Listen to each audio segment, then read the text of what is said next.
Good afternoon, everybody. It's a pleasure to speak with you today. Hope you're all staying well and safe. And today we're going to roll. I'll be with you for about the next 45 minutes or so throughout this presentation. Wanted to give you just a look at our agenda for today. So quickly, we're just doing a welcome and introduction. Again, my name is Wes Cooper. I'm a product marketing manager here for the Operations Bridge and our AIOps solution here at Micro Focus. Jeff Tokar is joining me today. He's our Ops Bridge practice lead here in North America, and he's going to be doing a demo after I run you through these 5 steps to delivering AIOps. We'll have a few poll questions today as I go through the presentation. This is just to give you an opportunity to, tell us where you're at. Better helps us serve you, and I know a lot of you have been longtime customers of ours today. So we're going to show you some new things and things that are coming, and then we're also going to show it to you. If you have any questions as we go through today, please feel free to, you can either unmute and stop me as I go if you have an interesting question, or you can just type it in the question box, and we will definitely have some time kind of towards the wrap up here to go through those. So without any further ado, I'd like to start talking to you about your 5-step guide to delivering AIOps. Here's a look at the agenda just for the next 40 or so minutes that I'll be with you. I'm going to talk to you a little bit about the evolution of AIOps and where we've come from to get to artificial intelligence for IT operations today. This has actually been something that has evolved over about the last 15 years or so, believe it or not. So I will go ahead and I'll share that with you today. Just one second, exit out of that. There we go. Then I'll go through each one of these kind of pragmatic steps to delivering AIOps today. And then we'll share some additional research and resources to help you along your way, followed by ending with some dedicated question and answer. All right. Sorry, I just needed to quit that really quick. Okay, so the evolution of AIOps, as I've said, it's been about 15 years in the making to get us where we're at today with artificial intelligence for IT operations. Let's flash back to 2005. This is where the term big data analytics was first used by O'Reilly Media. And this is really to account for the exponential growth of data as our world became digital in the early 2000s. Data was starting to live beyond just physical data centers, and IoT devices were starting to pour in. Applications were becoming a lot more complex, as well as your networks. So a lot more data, is coming into the environment, and organizations needed ways that they could harness all their structured and unstructured data and start making sense out of it for their business. So that's where that first usage of big data analytics was really used. Fast forward to about 2014, Gartner coined this term called IT operations analytics. You might know kind of AIOps today as that. Maybe that's a term that you're more familiar with. And that's where this concept moved on from big data analytics to start incorporating a big data store, business value dashboard, so the ability for IT to show data in a business sense, and then also for some just high-level generic analytics and reporting use cases as well. Fast forward to 2017, that's when Gartner first coined this term artificial intelligence for AI or for IT operations, known as AIOps, to really account for that shift to cloud and containers, serverless environments, and IoT, as well as the need, just the general need for organizations to assimilate all of their monitoring and IT management data more effectively. Fast forward now to 2019 and now into 2020 and beyond, we're really starting to see some differentiation in this AIOps market now between vendors, and that breaks out to domain agnostic versus domain specific vendors. And it should be your AIOps solution that we're going to talk to you about at an enterprise level should be inclusive of things like IT service management, network performance management and diagnostics, DevOps data, as well as APM and IT infrastructure monitoring data. So I'll talk to you about all these different domains, how they play into a unified AIOps solution, and then we'll certainly have some time to take polls and do questions today. I'm definitely interested to get your inputs. So where do we get this 5 steps for AIOps? It actually comes to us from Enterprise Management Associates. They're a large industry vendor, analysts that we work with, and a lot of our other competition works with as well. And they've come up with a really good pragmatic 5-step guide to delivering AIOps. So they actually did some research last year, over 500 global organizations, large IT enterprise organizations, right? I think there was over 5,000 employees or so in each one of those organizations. And it was pretty well spread evenly between North America, Europe, and the international and APJ regions. And this is really what they found in their research is they came up with these 5 pragmatic steps on where to start and what you should look for. So number 1 is having this assimilation of data from cross-domain sources and high data volumes. So, you know, a lot of your organizations today have tons of sensors. You have a lot of monitoring data and configuration data that you've had around for a long time. A lot of time living in different data silos within the organization. So having to assimilate this data into a single place and derive insights from it is really what we're getting at with AIOps. And that should be really the first thing you should look to do is consolidation of that data. You're also going to need the ability to access multiple data types, right? So it's important to have a holistic view of that data that's flowing in. So being able to process things like event data, time series or metric data, your KPIs, log, network flow, even configuration and change data is really important to be able to bring in to get a holistic look across the infrastructure and applications. Number 3, it wouldn't be an AIOps solution if there wasn't this ability to carry out self-learning to deliver predictive, prescriptive, and if-then insights, right? So the whole value benefit of a true AIOps solution today is that you can get away from the manual effort of having to sift through all this noise, all this data noise every day, and get down to the very small piece of the pie or find that needle in the haystack to find root cause quicker and even be able to spot that kind of on the predictive edge of things and know it's coming and do planning essentially. So step 4 to follow that is it acts as a strategic overlay to assimilate all of your monitoring and automation tools and management tools together to really provide, again, that single pane of glass or reference point. And I'll share you some more interesting from EMA's research here in just a minute on that note. And then, of course, we're all living in this increasingly hybrid and multi-cloud landscape today, where organizations have to have the ability, of course, to maintain your traditional environments that you've had for several years, but also the ability to manage the new and bring the data in from public cloud, private cloud, serverless environments, and that's really important today. We're gonna look at that more holistically. Okay, so I want to start with a poll. Nicole, if you could go ahead and pull up poll number 1.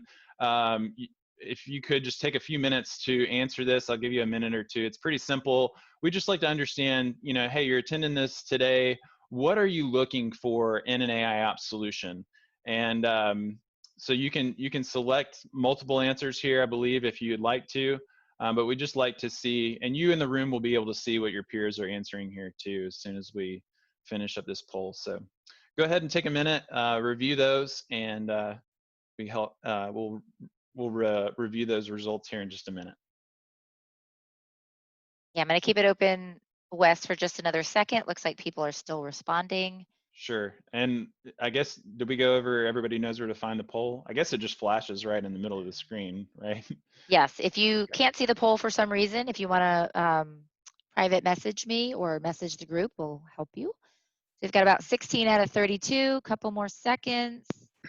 You can click on polls at the bottom and it will bring it back up if you've closed it. Okay. Thanks, John. Okay, I'm gonna go ahead and end the polling. Okay. Okay, I'm going to share the results. Cool. All right, so self-learning to deliver insights is our highest use case, followed by, it looks like, analysis of multiple data types. And then after that, kind of following, looks like what's next, support for traditional infrastructure along with public and private cloud.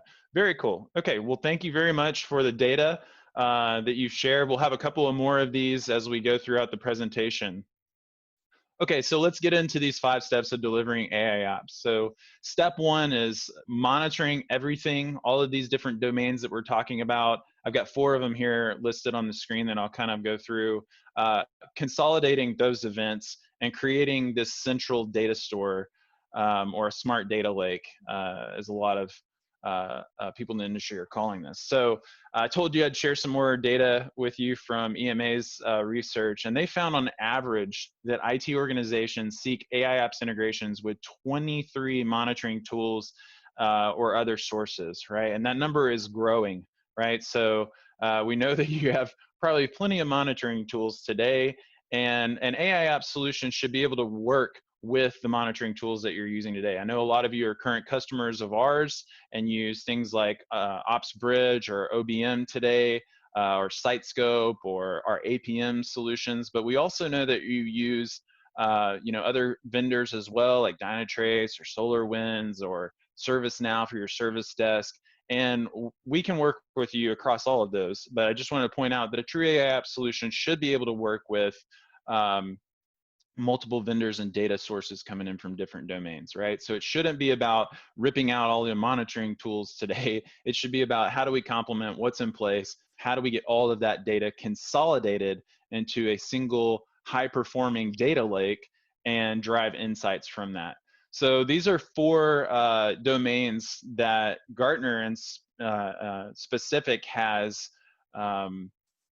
pointed out that are very important to be bringing into AIOps, and that's application performance management data, digital experience or end user experience management data is very important today, network performance management and diagnostics. You should absolutely be bringing in the network layer and the flow data coming in from the network, and then IT infrastructure management data, right? So it's more like your system monitoring data, and all that needs to be able to flow into this central data store. So let me just stop. Again, this is our 2nd out of 3 polls, and we'll keep moving along. What functions have you currently implemented today? And you can select all that apply here. So Nicole, I'll let you go ahead and flash that up. And we'll give you a couple of minutes to go ahead and answer that.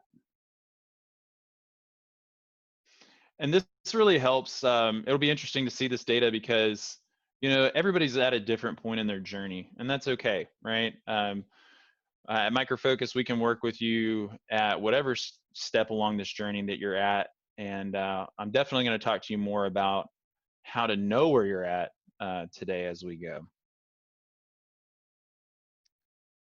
Okay, I still see that people are responding, so just another couple seconds here. I've got about half of the responses in. Okay.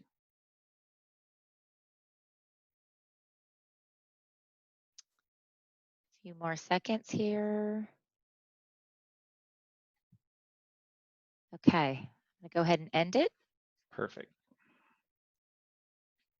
And sharing the results. Drum roll, please. All right. So IT process automation is taking the cake right now. So a lot of you have automation already in place, which is definitely complementative of where we're going with AIOps. And we'll share also how that plays a very important role, as you probably already know, into AIOps. And then 54% of you have also implemented APM on some level or digital experience monitoring.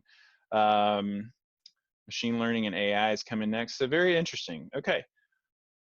All right. Well, thank you guys very much for that second poll answer. I just have one more for you. Okay. So let me talk to you about how do we do step 1 at Micro Focus.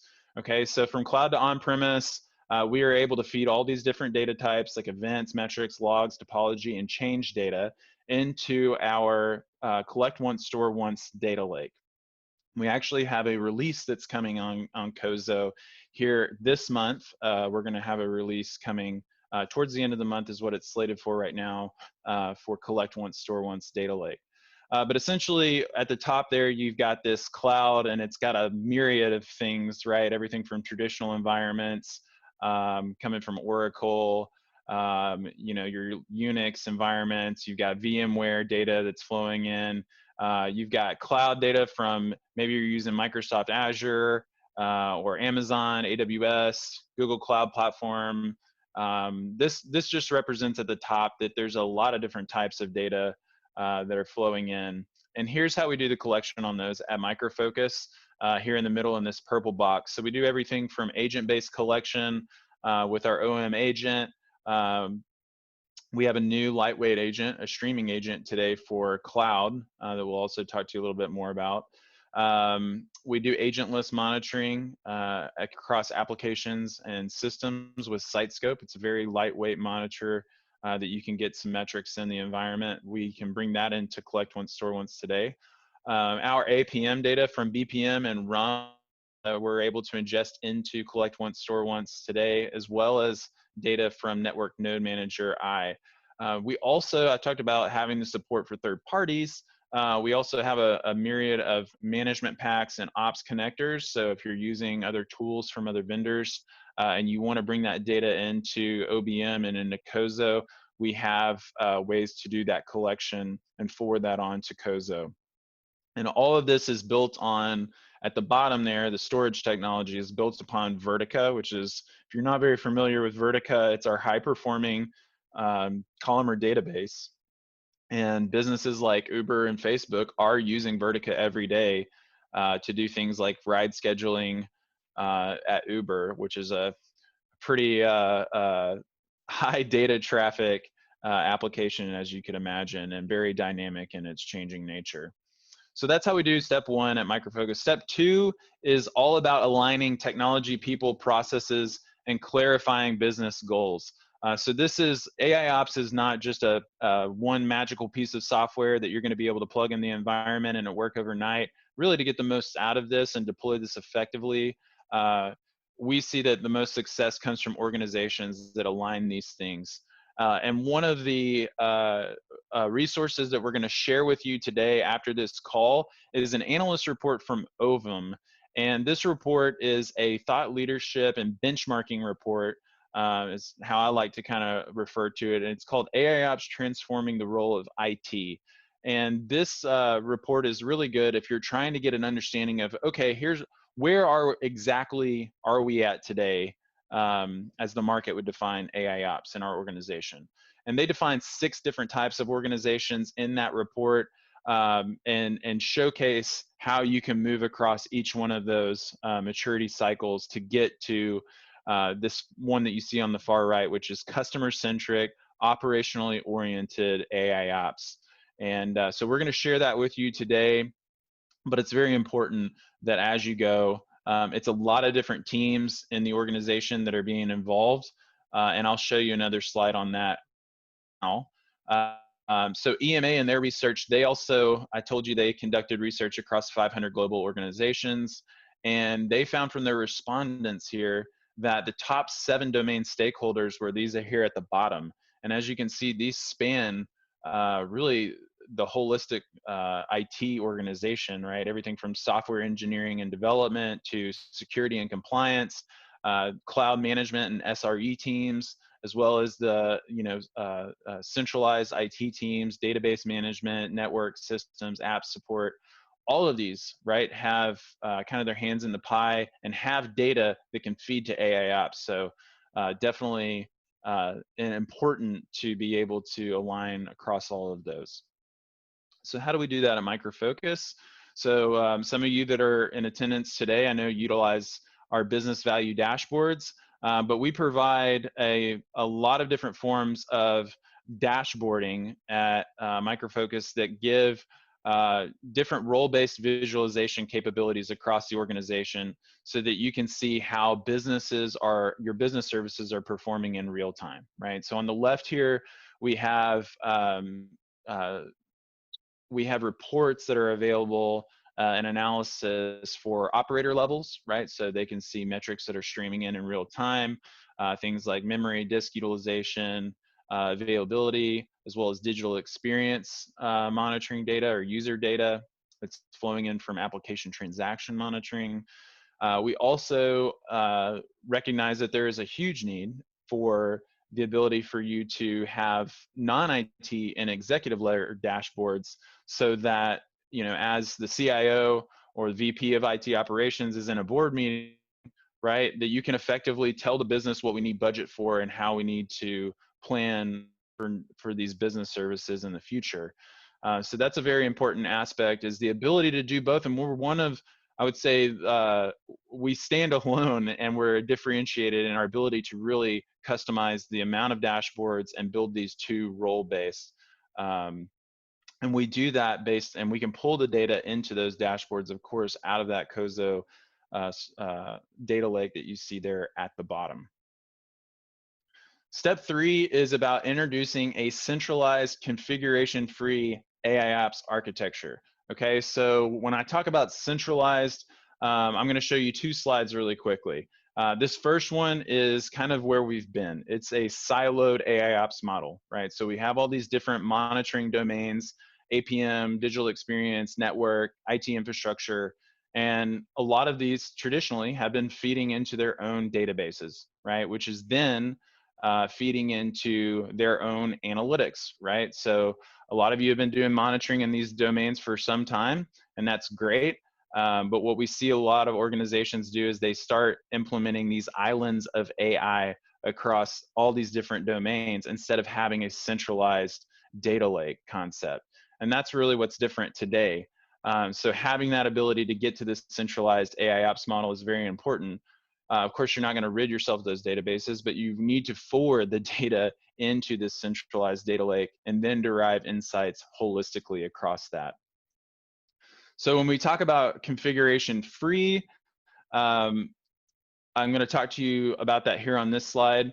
So here's step 3 and how we do it at Micro Focus. So we have multiple forms of correlation today that we provide on top of Operations Bridge, everything from stream-based and topology-based event correlation to what we have now introduced on top of COSO, which is AI-based event correlation, right? So COSO is now able to do machine learning to discover patterns in your data and group symptom events underneath a centralized correlated event.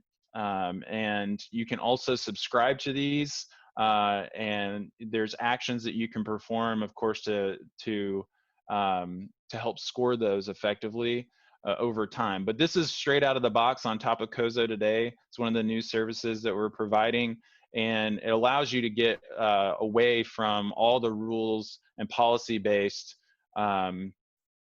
type of correlations that are out there. And now that's still important, right? I think that there's going to be a mix in a lot of people's environments today. They're not, I don't think we're quite there yet in the industry to just let AI completely work on its own. It does need some training. I think our algorithms are strong to get there today, but it does take some insight too, and some human interaction there as well to score those too effectively. So those are the different forms of correlation that we provide. Jeff will show some of these, I know, a little bit later and talk to you about them in the demo that we're going to do today.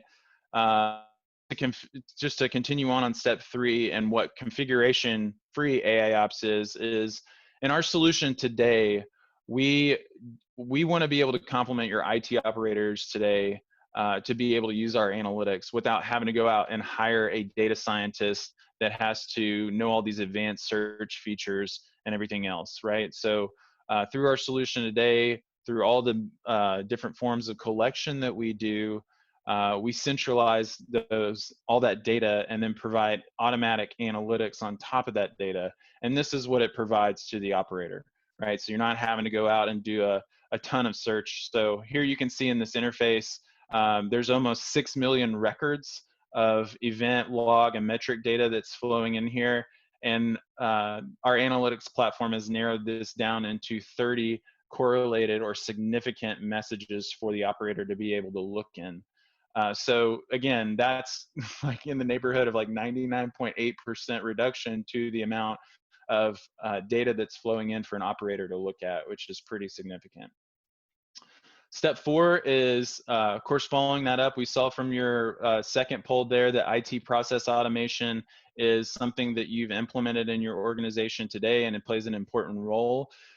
It's very important to use automation to make AIOps a stronger instance in your environment today. So here we have an example. There's 100,000 raw alerts that are being collected daily. We know that several of you might have more than this. This is just a good round number. Through multi-mode correlation, dedupe, and prioritization, the goal is to get down to a few critical prioritized events. And then it's having the ability to conduct automated or autonomous correction using workflows, right? And so having a solution that has a bunch of out-of-the-box content created in that instance is really going to give you a step ahead instead of your operators having to go through and create a ton of new workflows every day. And I'll talk to you a little bit about how we deliver that at Micro Focus next. So then afterwards, it's about having a complete audit trail and being able to run reports on things like ROI so that you can show how your teams are providing value through automation to the organization. We have a customer example that I'll share with you on that here in just a second too.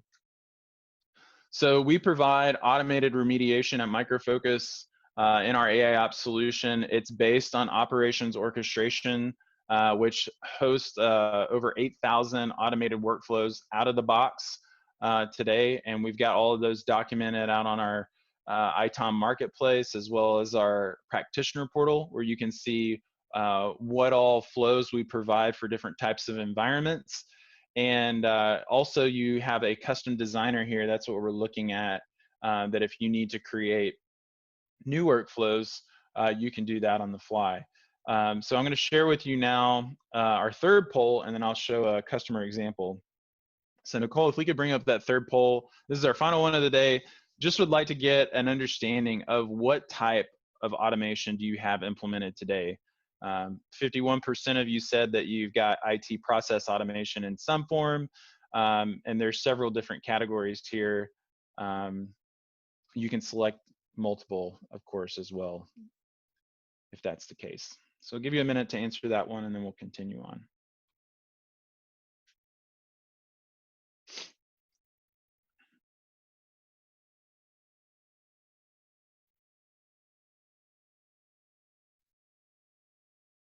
I'm going to give it a couple more seconds. Got about half of you have responded. Sure.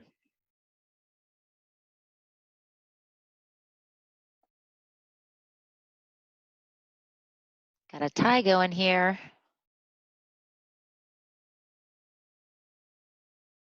Okay, I'm going to go ahead and end this. Okay. All right, so automated monitoring takes the cake, 73%, very close with automated ticketing and automated discovery flowing right behind those. Not as much on automated correlation and analysis today, which I think is in stride with a lot of the industry and where we're trying to get to, right? Is the ability to have that automated correlation analysis. That's what AIOps is essentially helping to provide. Automated remediation. So a little over half of you are saying that you're using some form of automated remediation. Okay, great. Well, thank you guys for that interaction. We appreciate it. And let me just move on to this example that we have. One of our large customers, it's a global oil and gas technology services company.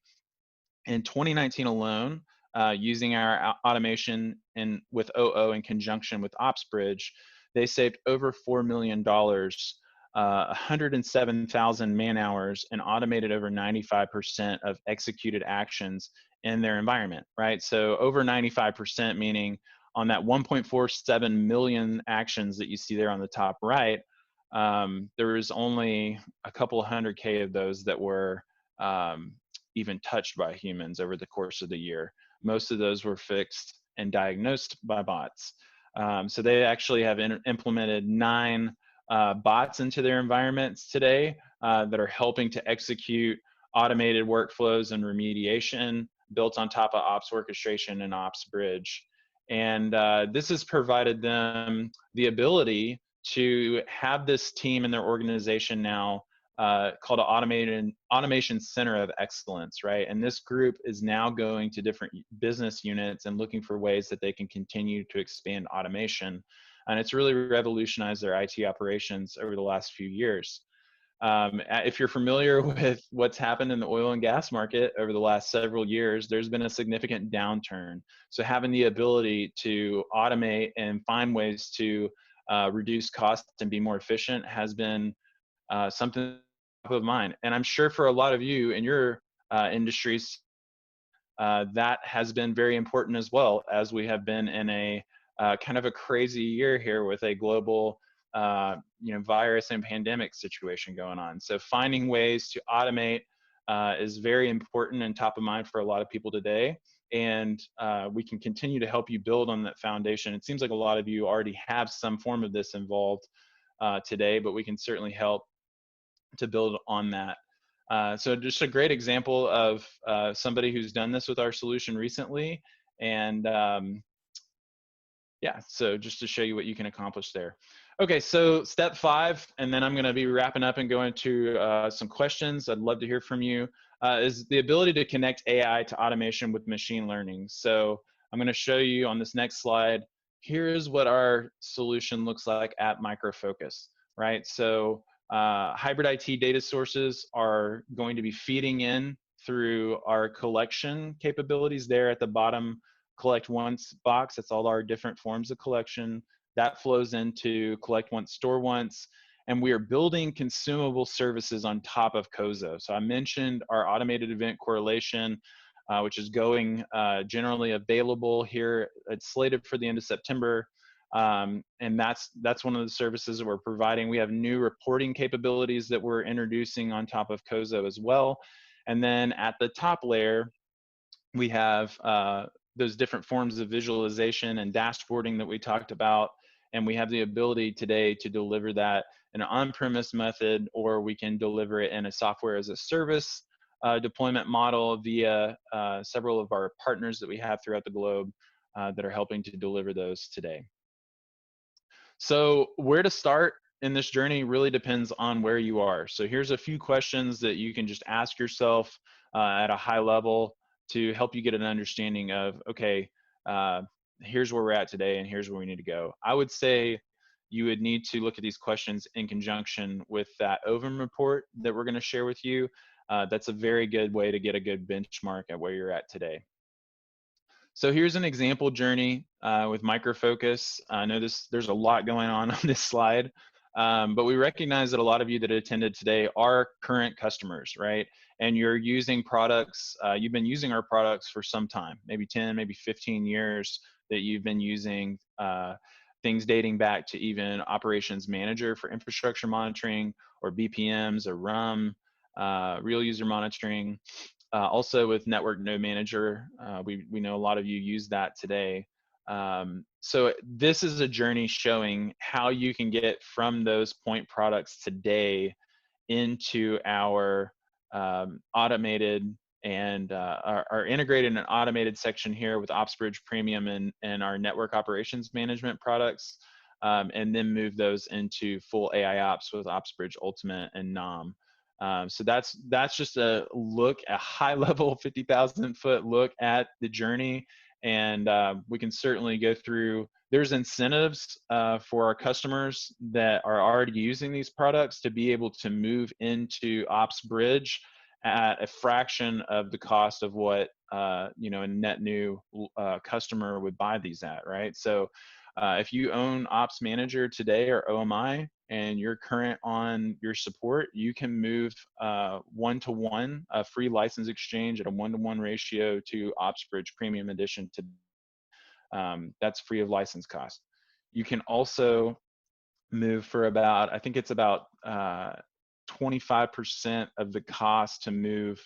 If you're an APM customer today and you want to move to OpsBridge in the next gen, it's about 25% of the cost of what a new customer off the street would pay list price walking into it. So the whole point here is we value the fact that you've used our products for a long time, and we want to help you move into this next stage and help you manage your environments for the future.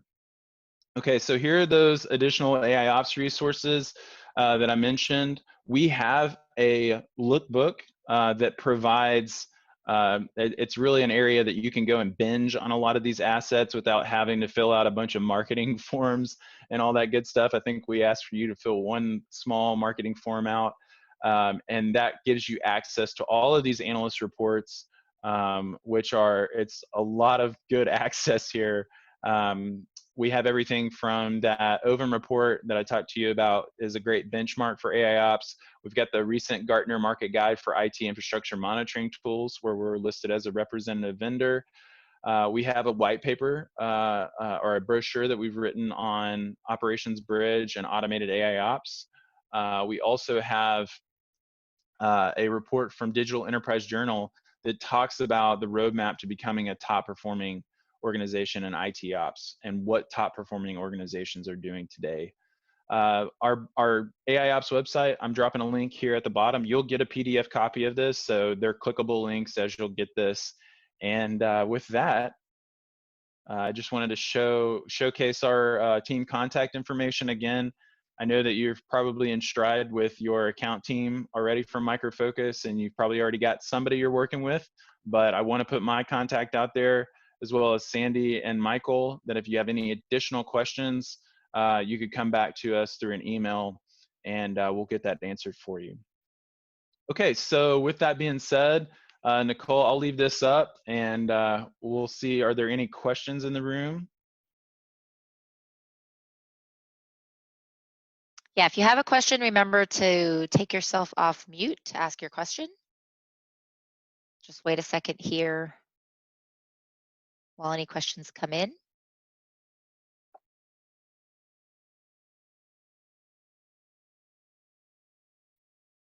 Okay, I do have one question. Okay. What types of data does Ops Bridge collect, store, and provide the ability to analyze? Mm-hmm. Yeah, so you know, we showed that a little bit earlier on a few of these slides. I'll just go back a couple here. So if we talk about the different forms of collection that we do that feed into Ops Bridge, we have, it's back in this purple box here, right? So we do agent-based collection across agent-based and agentless collection across application and infrastructure, as well as networks. We provide our own forms of collection for that, and we recognize that you also are probably using third parties today to do some of those. And so we are able to bring in events, metrics, or time series data, logs, topology, and change data into collect once, store once, and Ops Bridge today. Great, thank you, Wes. I do have one more question. Sure. Does Ops Bridge provide AIOps capabilities across public cloud and third-party monitoring tools? Yes, so for public cloud today, we're supporting AWS, Azure, and we are supporting GCP. We have others that are in the works too. And for third-party tools, we have over 200 integrations today on our ITOM marketplace that we have provided for a lot of popular industry tools, things from Zabbix to App Dynamics, Dynatrace, New Relic, Splunk, ServiceNow, Sharewell, BMC Remedy. We have a ton of different integrations with third parties. So the whole point again is to complement what you have today. And we want to be the central point of your operations. And I think we're very well positioned to do that today. So hopefully that answers the question. Thank you guys so much for your time today. I'm going to be hanging out in the room, and then I think we've got Jeff to present a demo. So thanks, Wes. As we mentioned here, we're going to go through and show you a little bit of Operations Bridge and show you the AIOps story within Operations Bridge. And so we'll go through the demo here, and we can take some questions afterwards. So as Wes had talked about several times, a big part of our solution is really consolidation and bringing together of all these different data sources. And what you're seeing here is our business value dashboard, which Wes also referred to and talked about, where we're, again, bringing together a bunch of different information, not just monitoring type data, but you can see a bunch of different sources here. We've got some metrics around the cloud costs and security threats, and you can even see in the middle there a Twitter feed, basically some social media feeds coming into this, as well as things like some performance information, user volume, things like that.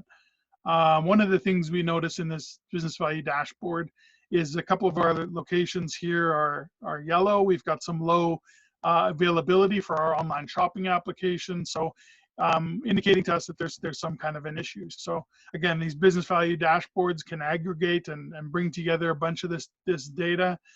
It's all HTML5, so this is, you know, something you can put up in your NOC, or you could have on your phone or your tablet or on your desktop. So really portable views that we can provide and tune those views up for different folks based on the needs.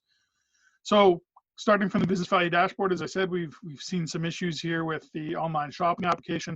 I'm going to drill into our operations bridge manager here, where you can see now this is more of an operator type view, right? So I'm looking at in my events here on the right side. You can see some events have come in, some status information here in the top left. A big part of what makes Operations Bridge really valuable is that consolidation of all that data from across the different domains, and then being able to map that to the business service. So you can see here our Advantage Online Shopping application has got some business elements, it's got some infrastructure to it. We can see a status of that application. And then it's also, again, married up with not only the events, but also performance information that we're aggregating. Here you see CPU and memory metrics, but we get all sorts of different metrics here coming in, you know, within a click to the operator to be able to see the status of these different things. So here we can see an event that's come in where we've got, you know, a metric that the status has changed from good to an error. I'm going to just drill into that. It's a critical event here. And I open up that event and look at the details of that event. I see here that this is a URL monitor. So we're using our SiteScope tool here to monitor a URL, and we've got a status change that's indicating an error. If I drill into that, I can see that the status, you know, we're expecting a 200, which is a typical HTTP code for a good return, excuse me. But we're getting some minus 998. There's clearly an issue with the application. And so within the context of, you know, that IT process automation and trying to remediate the problem, we could have kicked off an action automatically, but in this case, I'm going to do it manually just to show you how we would do it. But as I said, this can be fully automated to kick off this runbook here to start our AOS application. We can kick off this flow automatically. In this case, as I said, I'm going to do it in a manual sense. And then you can see here, it's going to launch our operations orchestration. Again, Wes talked about that and leveraging operations orchestration and how customers have had a lot of success in restoring their applications and in turning these things over to bots so that things can run in an autonomous fashion without actually having humans touch them. As I said, in this case, I've kicked it off manually. This flow is pretty basic. It's actually just running an SSH command. So pretty straightforward. We can, you know, again, in the vein of bringing in things that you already have and not reinventing the wheel, that SSH command could be an existing script that you've already written or some tool that you have out there. We can call those within the operations orchestration flow, or you can leverage those 8,000 plus that we have out of the box. And Wes showed that drag and drop interface where you can take those flows, drag them in, wire them up together, and create new flows to be able to do more comprehensive workflows, not just a simple SSH command in this case, but much more comprehensive things. And if you look at that example from that oil and gas company, they've got a very comprehensive set of flows that go through and test things and log things and check things as they go through and kick off some of these remediations. So very powerful tool here, integrated again within a couple of mouse clicks. I'm able to kick off this flow. Again, in this case, fairly basic, but could be much more comprehensive. Hey Jeff, Yes. Jeff, this is Nicole. I do hear a little bit of feedback from you. I don't know. It's not, I mean, I can totally hear everything that you're saying. I just want to ask the group. I don't know if there's something you can disconnect and reconnect, or can everyone hear Jeff okay? It's just a tiny bit of feedback. Yeah, I would suggest, Jeff, maybe you turn off your video because it looks like. John, is that you talking? I hear someone. Sorry, it is, yes. Okay. I would suggest maybe Jeff turn off his video because he's sharing and I can see interlacing happening on his video. So I think you might want to turn video off. It could be disrupting his audio is what I'm saying. Okay. Okay. I also switched to my headset. I don't know if that's improved it a bit. Yes, I absolutely. think it did. Yes. Great. Thank you Can so hear better much. now. Thank you. Yeah, that sounds better. Okay, good. Sorry about that. I was using the microphone on my webcam. I thought it was good, but so yeah, thanks for that, Nicole. We'll keep going. If there's any more issues, let me know. So we were showing the orchestration here that we kicked off with operations orchestration, and you know, this executed basically a thing to restart our Advantage Online Shopping application. So I'm going to close that window, and then we'll see here everything goes back to green. Now, that's a pretty straightforward sort of closed loop incident process, right? We've got a problem, we remediate the problem, it gets fixed. What we see now, though, is that even though the application came back online, we now have an anomaly that's been detected. So this is where the AIOps, the machine learning, has kicked in to analyze all this data that we're collecting, and it's indicating to me, hey, there's still an issue with this application. And so I've got an anomaly here. You can see that it says that we've got 5 metrics that are out of normal behavior. And so it's determined and generated this anomaly alert. So I'm going to open that up and take a look. Again, you can see the 5 metrics that are breached against this host, which is hosting our Advantage Online Shopping. If I drill in to see more info, I can then drill into the analytics piece of it. And here we see now those 5 metrics that were breached. In this case, you can see just the baseline here is that sort of light blue color for the CPU utilization. But for each of these metrics, there's a baseline sleeve that's been automatically calculated based on the history of the metrics. And you can see that these metrics here are kind of deviating from their normal behavior. And where you see these sort of X's here indicates that they're falling outside of that typical baseline of behavior that we've seen over time for those applications, and sorry, for those metrics. And what it's also doing, you see this yellow bar here, that's the indication of when an anomaly occurred. And you notice it didn't occur when the first CPU utilization breach occurred, because sometimes things just fall outside and that's fine. But here we had a bunch of metrics that fell out, in this case 4, and then furthermore into 5 different metrics that fell outside their normal baseline of behavior. And this indicates that we've got an anomaly. So again, this is all done automatically, machine learning. We're collecting all those metrics, bringing them in together, looking at them, understanding that they're all related, and then generating an anomaly based on the fact that these things are falling outside of the normal behavior. So I can drill down a little bit more in detail and look at this Advantage Online Shopping in a little more detail. So here's these metrics. You can see that they started to climb over time and fall outside of that baseline. If we scroll down a little bit, we also see not just those CPU and memory metrics, but here we see application response time. So this is coming from our business process monitor. Again, could be a third-party source as well, but basically application performance monitoring of these different transactions against the application. And you notice at the same time that the CPU and memory was going up, we also see anomalous behavior in the application response time. Scrolling down a little bit further now, we're also bringing in here events and metrics, or sorry, events and log information. So Wes talked about this one earlier as well, where we see a number of messages that have occurred in this window, about 4,500 different messages.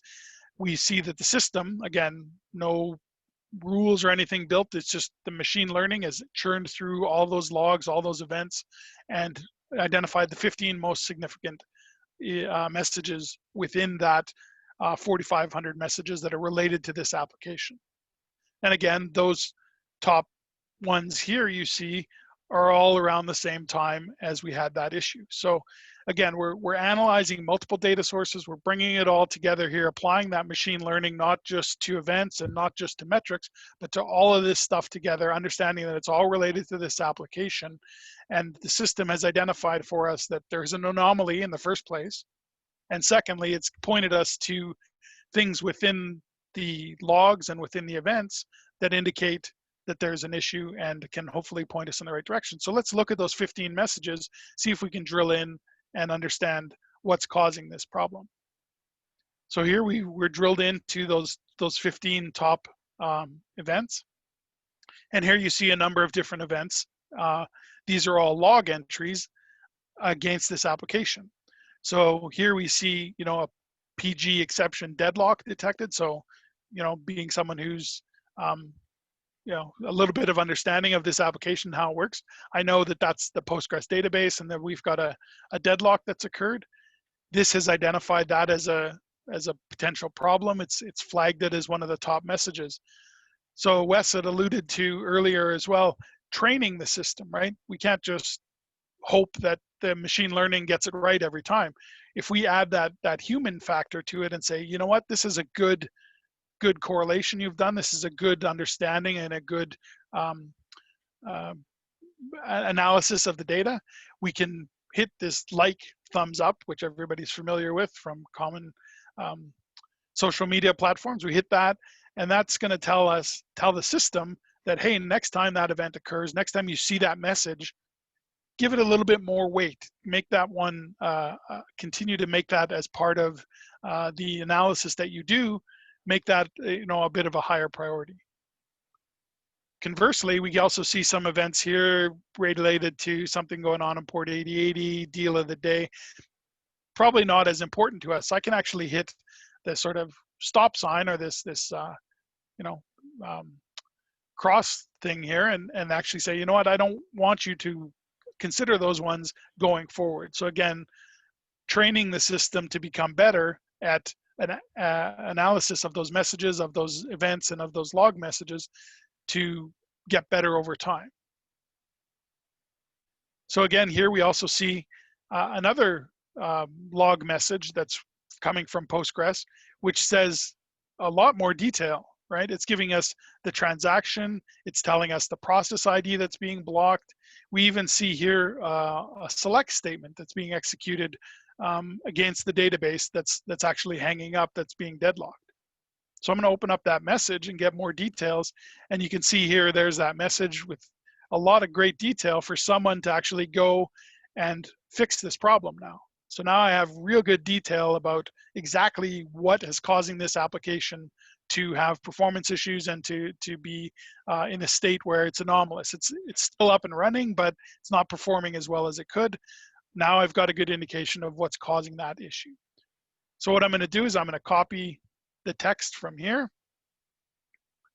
and I'm going to send it to somebody who can actually go and fix the problem, because me as an operator, I only have limited access. I'm only able to sort of address these things. I got to get somebody who's either a database administrator or an application administrator to go fix this problem.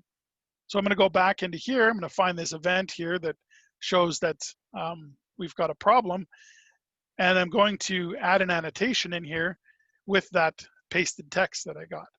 So now somebody, DBA, can go and look at this and say, oh, yeah, I know what the problem is, and they can go and fix that. So I'm going to go and add that annotation in there, and then I'm going to go and forward it to the ticketing system so that somebody on the back end can take that ticket and go and fix the problem. So transfer control over to the ticketing system. Somebody in the ticketing system now is going to pick that up. They say, oh, yeah, we know this problem, whatever. There's a patch that we've created, and we're going to apply that to the application. And you'll see that once they put that fix in place, things start going back to green. And so they've found the problem based on the information we've shared back to them that has been discovered through the AIOps, through the machine learning of Operations Bridge. We shared that back to them. They're able to fix the problem, and everything has gone, again, back to green. And if we go back to our business value dashboard, we'll see here that our locations that are yellow, give it a minute, there they go, back to green. So our availability is back up to 98%, and everything's gone back to green.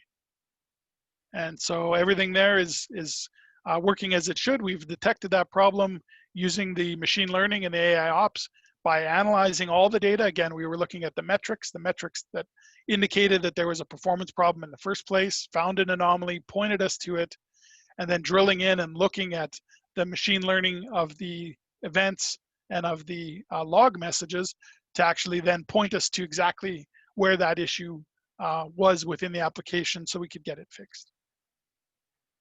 And so that's a quick run through of Operations Bridge and the AI Ops implementation and finding that problem. So from that point, I'm going to stop and ask if there's any questions.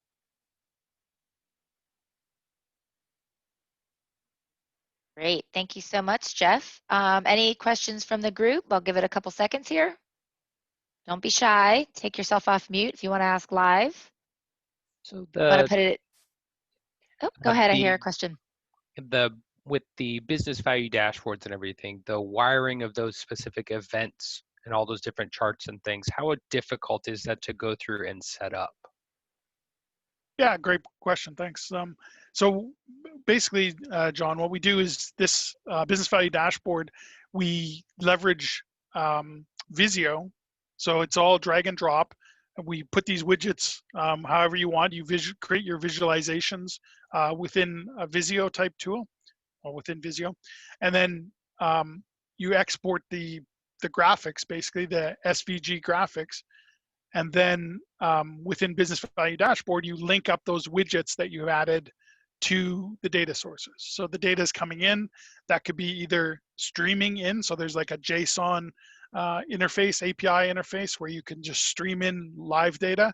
Or you can do, as Wes was talking about, the Vertica instance on the back end. So we can actually do queries against that data store to pull data, from historical sources as well. And so you just map the data source to the widget in Business Value Dashboard, but the graphics themselves are created within Visio. Does that help answer the question? Yeah. I mean, that pretty much sort of answers it. Like I've gone through and done some of the training and stuff provided by Micro Focus around this, but going through and like the defining all of the individual things and setting up the event filters and that kind of stuff to generate that data, is a cumbersome process to some extent. Yeah, so a lot of the metrics too. So within, if you're using our agent-based technology or our operations connector, you can easily just create a forwarding policy. So it can take those metrics or those events and actually stream them directly to that JSON. So I talked about that JSON API there. With using our agents or the operations connector, it's actually really easy to just map that through and send it on over using those that data forwarding policy. So if you're doing, you see a bunch of different other sources here as well, there may require a little bit of additional effort either to get it into some kind of JSON format or what have you to stream it in. But if you're using our data collection technology or you're integrating using that operations connector, the mapping exercise is a little bit easier. Okay, cool. Good. Great, thank you. Thanks. Okay, I do have one other question. So the question says, does COSA and OpsBridge support reporting from third-party BI tools? Yeah, great question. So we didn't show that in the demonstration here, but with the Vertica backend here and collect once, store once that Wes was referring to earlier, one of the things that I think was shown on one of the slides was the ability to sort of bring your own BI. So you can do reporting on top of the COSO data. So again, we're bringing together all of those metrics and events and everything into that data store. You can then use your own BI tool to actually query that and do your own reporting. So we're showing BVD here in the demo, but if you have Tableau or Looker or Power BI or Click or any of those types of tools, it's really easy to just point it at the Vertica instance. Vertica uses basically a SQL type language, same SQL that you're familiar with. It adds some additional capabilities as well to do analytics of the data sort of in real time as you execute those queries. So there's a bunch of functions that are added into Vertica that allow it to do extra analytics. You have full access to all of those things. So you can query that data, run some analytics, you know, give me top metrics or different types of functions applied to that data set, and then do the reporting within your own BI tool. Great question. Any other questions from the group? Okay, I think there are no more questions. So thank you so much for your time today. We appreciate everyone. As mentioned before, we will be sending out a post-event email. Give me a couple days to get that out to you, but I appreciate everyone joining and hope you guys have a great rest of the day.